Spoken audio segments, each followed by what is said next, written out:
intervention video, an introduction to peer tutoring. So what is peer tutoring? Peer tutoring includes a range of approaches in which learners work in pairs or small groups to provide each other with explicit teaching support. One type is fixed role tutoring. So this is often cross-ability tutoring in which one learner, who is often older, takes a tutoring role and is paired with a tutee or tutees who are often younger. This is often within the age range of about 2 years. The second type is reciprocal role tutoring, where learners alternate between the role of the tutor and the tutee. So is peer tutoring effective? In 2013, Professor Rob Coe at Durham University basically published a summary of the cost and impact estimates of the Sutton Trust Teaching and Learning Toolkit. And what you can see from here, that at the very early conception of the toolkit, peer tutoring was highlighted as a promising intervention based on impact versus cost. So are schools using peer tutoring as a targeted academic intervention? So in 2013, the Sutton Trust found that 1 in 100 teachers said they would use peer tutoring or peer tutoring interventions. Yet the EEF Teaching and Learning Toolkit highlighted this as a highly promising approach.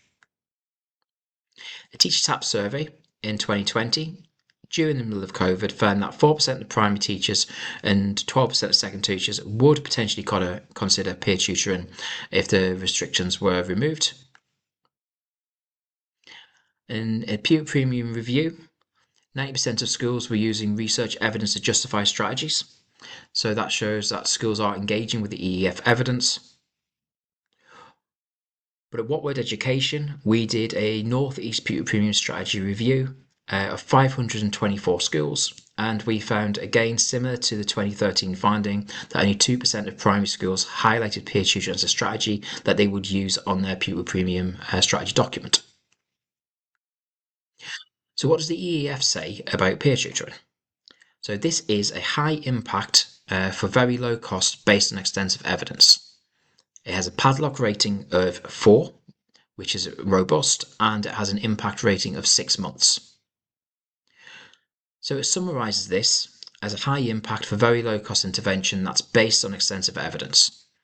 And the EEF report that in peer tutoring, there's a slightly higher impact of 7 months for secondary age pupils than primary. Peer tutoring has a similar average impact in maths and literacy and can be effective across both the curriculum.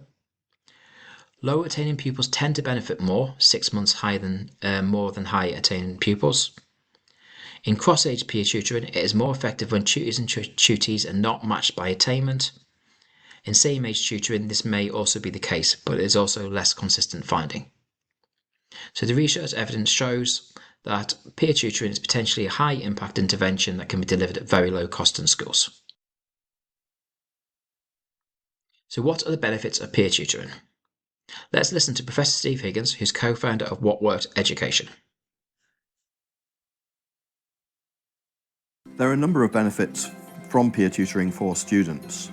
So if you look, for example, at cross-age peer tutoring, where you have an older student tutoring a younger student, people worry that the older student isn't going to be learning anything. But actually the evidence suggests that they're likely to learn as much, if not more, than the student that they're tutoring. And that's partly because in order to teach it, you've got to think about how you present the idea, you've got to understand the task or the problem that you're teaching, and it develops your metacognitive awareness of problems of that kind or reading issues of that kind. The next steps are to watch the final video on the implementation overview.